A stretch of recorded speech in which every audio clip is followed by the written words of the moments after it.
This video brought to you by Tab. Tab, the drink of champions. Hey guys, welcome back.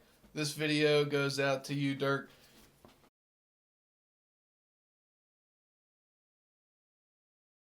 Okay, now I do want to issue a bit of a disclaimer. When you start doing this stuff, you're likely going to have problems. So, don't, I warned you going into it. Now you're going to be, you could be putting pressure on things that are not meant to have pressure on them if you keep the original wire harness. If you change wires out, if you change lights, if you change that, you could have issues with voltage. So you need to do some homework before you actually go and pick anything that is not factory on the bike, because I've run into those problems myself. So, all right, let's move on into the actual stuff. So recently got a question about doing the Streetfighter look to an R6. Good choice. I love riding it. I'm actually torn between Cafe Racer and Streetfighter with the outcome of the Hayabusa, but I really like the feel of the handlebars the way they are. So the question was, how do you hide the wires, the wire harness? I'm going to try to do the best I can in just reading that. Now, I've got some pictures. I shot some video of an R6 to try and give myself a better idea of what I would do. I've gone to the forums. The general consensus seems to be try to bundle things up and shove it under the gas tank. So you simply pull off your front tank cover, lift up your, you're going to have to completely remove the tank essentially and reroute wires. So you're going to have to find where those harnesses connect and disconnect and run them inside the bike rather than on the outside of the bike.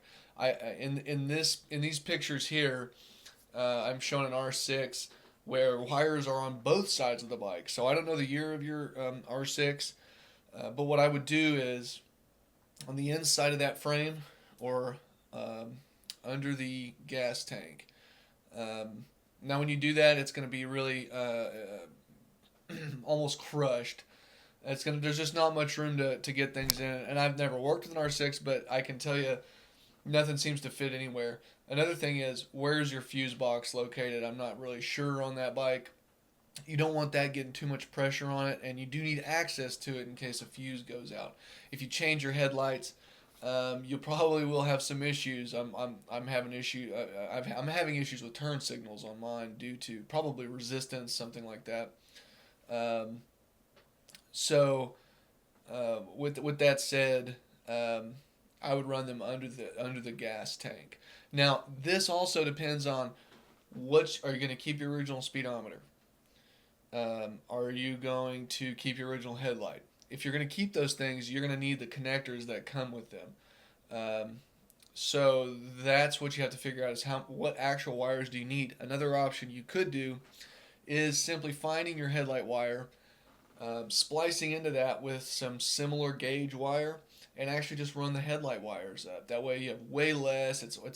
You'll have your 2 or 3 wires versus this massive harness. And sport bike harnesses are just disgusting with all these connectors and duct tape and cable ties, and the bikes are ugly whenever you take the plastics off. So it took me months to figure that out on my bike. Now, when I can get my hands on an R6, I'll make another video. If I can find someone around that's got one that doesn't mind lifting the tank up for me, because that's going to tell me a lot more. I don't think they'd let me do that with this beautiful new one that I'm showing. In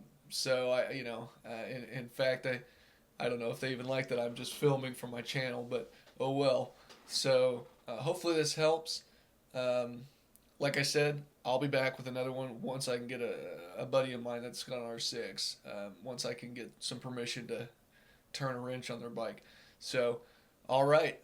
Thanks for watching, and hope to see you again. Later.